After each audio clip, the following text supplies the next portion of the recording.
video games. To some, they're just a form of entertainment. To others, they are just a waste of time. But to me, they are my childhood. And while that sounds really weird, you should allow me to elaborate before you go, because no, don't leave. Please, I don't want you to leave. Please don't go. Please don't go.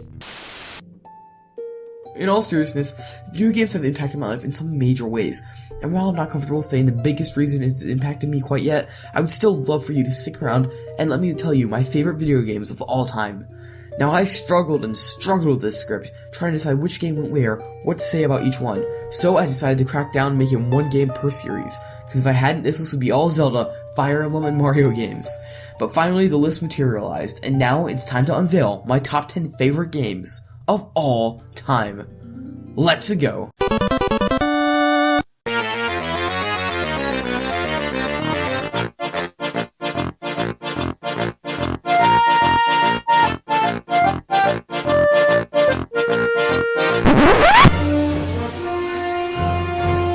Spider-Man 2 is one of those games I can't exactly pinpoint when I began playing, yet I can remember playing it almost every day for a few years straight. This game was my first taste in open world genre, and oh man, what a taste it was. Spider-Man 2 gave you this rush whenever you leaped off of skyscrapers, and would web swing right at the precise moment. You never felt like you were playing Spider-Man on a game console, you felt like you were Spider-Man, and you were in New York City, and that is something many games fail to capture, the sense of being in this world and being the character. The controls were so precise, and every web swing felt good as you smashed the L button quickly to save yourself from becoming roadkill. And I have to hand it to the voiceover cast. I was a huge fan of the Tobey Maguire Spider-Man movies, and when I opened this game and heard his voice quipping and exclaiming as Spider-Man, I was shocked. And who doesn't love the narrator? That guy, he was so awesome. He broke the fourth wall so many times, it just made me laugh so many times. Well, sequel time already, huh? Welcome back, I guess. I'm sure you miss me more than I missed you. And it's been 12 years since this game's release, and I will still pick it up to this day for a quick swing through of the Big Apple.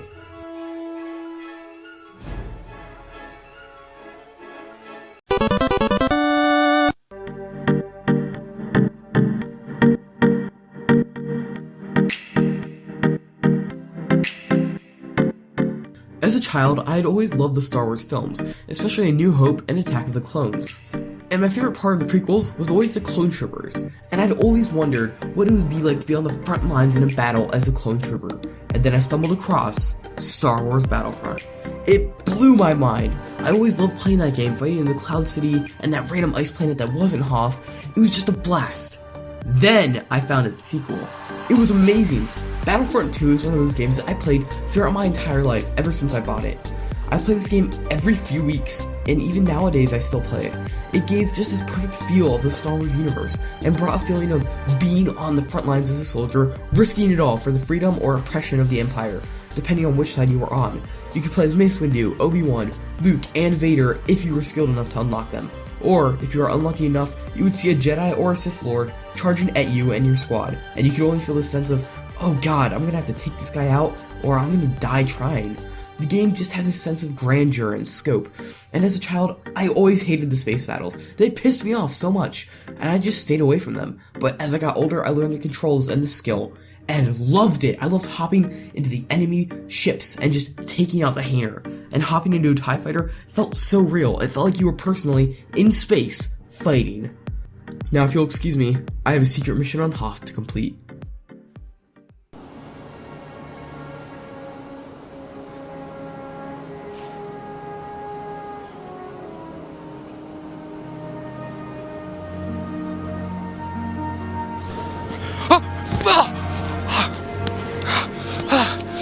I'm gonna die. I'm gonna die. It's so cold. Roy, you've dwelled way too long on Battlefront 2. Get back to the video, you idiot. Hey, who are you? I'm your ghost, and I'm telling you now, get out of the snow. But if you're a ghost, then do I die here? Is that what that means? I don't want to die. No, you're fine for now, but in a few years, and it's gonna happen, you're gonna think of a hilarious Shadow the Hedgehog joke. Trust me, it's hilarious, but trust me when I say, do not tell it. The fanboys are ravenous. Now get back to the video, you idiot. Oh, no, I'm not getting out. I love the snow. I'm not getting out for anybody. Oh yeah, I hate snow. You can kill me, I forgot that. Holy crap, how did all the snow get here? Raise your hand if you're a subscriber from before my Nintendo days. Don't be shy. Yeah, that's what I thought. Before I did Nintendo S content on my channel, I was a Minecraft fanatic. And though I was a Nintendo fan my whole life, and I still am, Minecraft just absorbed my attention for many years. Back in 2010 or 11, I can't remember which year it was, a friend introduced me to this awesome and innovative game called Minecraft. I was addicted. I played the free version until I saved up enough money to pay for the full version of Minecraft. And this game dominated my life for a few years. It was the first experience I had of a game honestly messing with my school and everyday life. Grades went down, family time was minimized. Then in 2012, I got bored, and something amazing happened. I thought, I should make a video. Hello guys, Roy here, and I am playing Minecraft. That's right, the first real video on this channel was a Minecraft video, and even though it's not the video that got me into hardcore YouTubing, it started an amazing experience that has yet to end. And for that, the memories, the friends, and helping me get through a tough time, I am always thankful for Minecraft.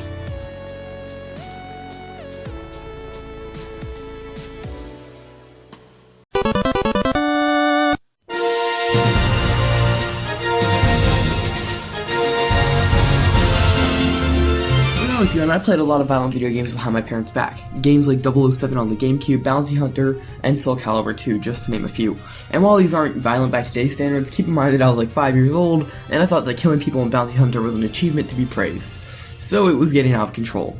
Luckily I got caught, and I didn't play those violent games again in the near future. Except in Awesome Thanksgiving, in which I was given permission to play Calibur 2 with my aunt, who had said that she was the best at the game. While this was a few years later, I still started playing the game on a daily basis after that, and I really liked it. I had never really played a non-Nintendo fighter before, so it felt weird and cool at the same time. I always played Link, Raphael, and Yoshimitsu, and I soon became addicted to the game. A few years later, I dropped off the game, but it's still a great title to just pick up and play. Personally, I think it's the best Soul Calibur in the series. The game had such an amazing story that was tucked away behind addicting gameplay. Going through Labyrinth and the journey of the overworld was so amazing, and I love the game's scraps of the story in the game's arcade mode.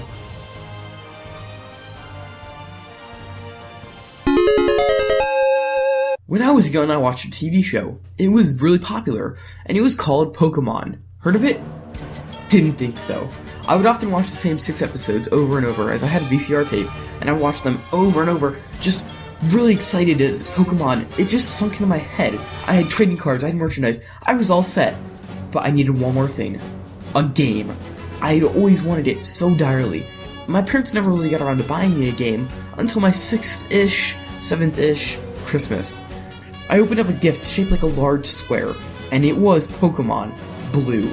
This was my first time in my life playing a Pokemon game, and I can remember so clearly staying up very late on Christmas night, choosing Squirtle, catching Rattata, and a Pidgey, challenging trainers and having a blast.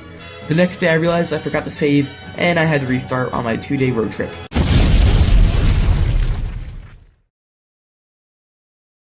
I did nothing on that drive except play Pokemon.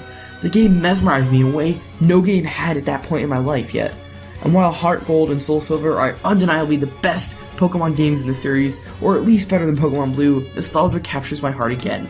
Therefore, my 6th favorite game of all time is the original Pokemon game, Pokemon Blue/Red.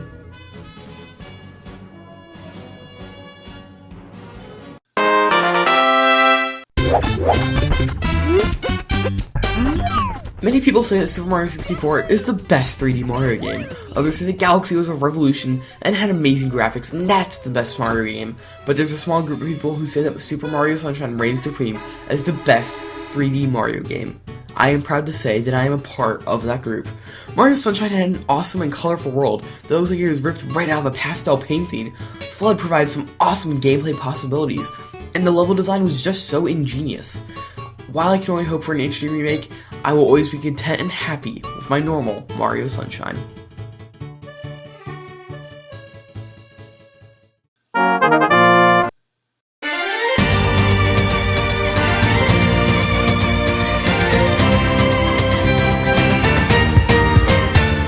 I have played quite a few video games in my life, and only a few have been able to give us amazing worlds with fantastic characters and cinematic quality stories.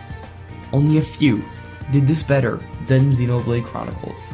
It's a fantastic game from its world to its cinematic quality and story, and while I have yet to complete the sequel to this game, it's unlikely that the sequel will usurp this game from its spot on this list. The game exudes friendship and camaraderie with the other characters, which gives the game a unique feel that no other game has. And the world is just so unique, it blew my mind 5 hours in. 5 hours in, I was looking around in Gower Plain and I realized, oh my god, I'm going to be at the very top of that little place up there within the next 5 to 10 hours or so. And that just blows my mind that a game has such an intricate design such as that. It just really, it blew my mind when I first played it, and changed my perspective on gaming as a whole.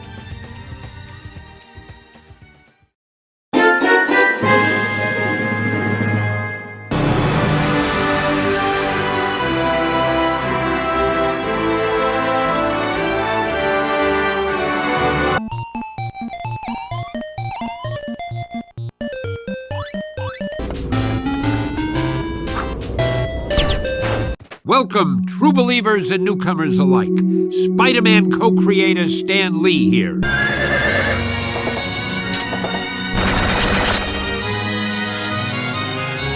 you hear that? Do you hear the people's cheers?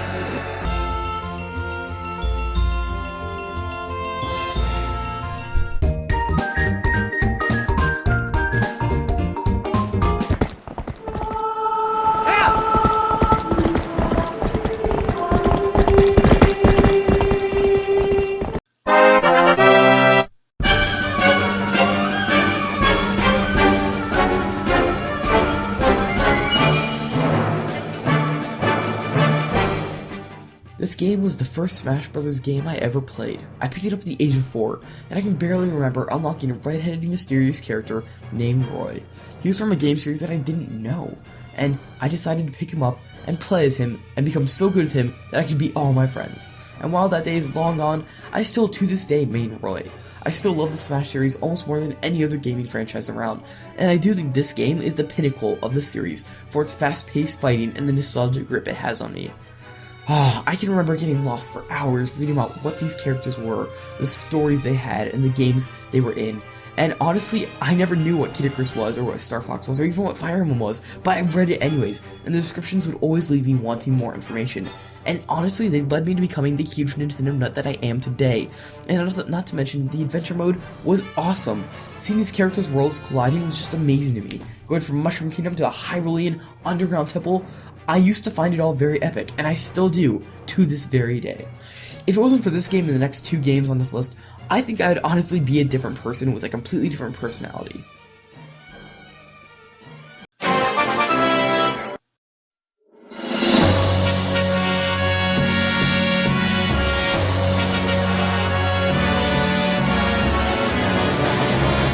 Fire Emblem. It's a game series that is chock full of amazing plot lines, fantastic characters, outstanding writing, dark undertones, strategy, and fun. Even the debut of the series on the Nintendo Entertainment System pulled this off, albeit less so than future installments. But the game that did this the best was Fire Emblem: Path of Radiance. Path of Radiance created a living, breathing world with characters that felt real, and it felt like more than pixels on screen, instead of feeling like fellow comrades and friends, each with a separate and unique past along with a strange and unknown future.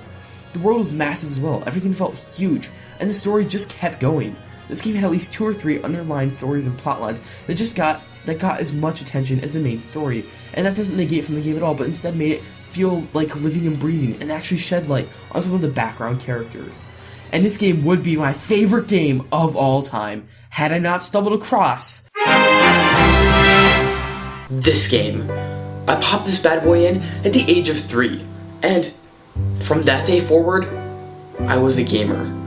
And even if this wasn't my first game, it's still a masterpiece. The characters, the story, and the ending, it's so amazing. The overlying story, also, the dungeons, the temples, and while the 3DS version is the definitive version to play of this, I still love the N64 version better. But this game, right here, is 100 times better than Ocarina of Time. This game gave me some of the best memories and times of my life, and the world and the characters were much richer than that of Ocarina of Time. I love The Legend of Zelda: The Wind Waker, and it is the best game ever made in my humble opinion.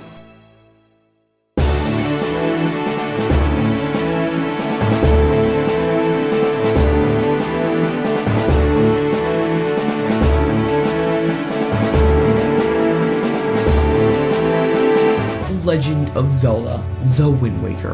I love this game, and I will never, ever move its spot on this list, no matter how many times I make this video. This game was the first 3D Zelda game I ventured into with the intent of actually playing the story, not just picking up a game to play a video game. This game's opening was based off of Ocarina of Time, which when I realized, blew my mind. Believe it or not, I hated this game. I legitimately hated it. I thought it was a stupid child's game because of its presentation. Then a few months later I got bored and decided, what the heck, I'll play it. And I almost instantly fell in love with the game and its presentation within the first 5 minutes. And oh gosh, the characters. So many memorable characters were introduced in Link's 9th adventure.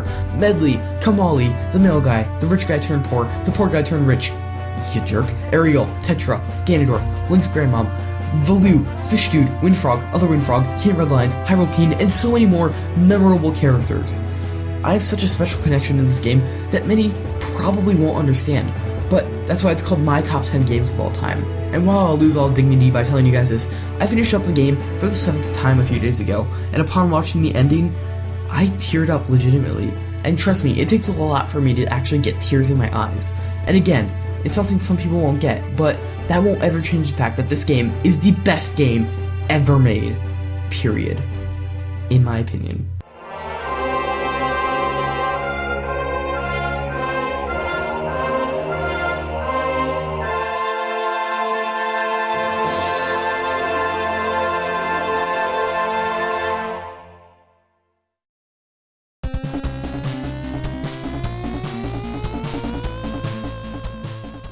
Thank you so much for watching my top 10 favorite games of all time.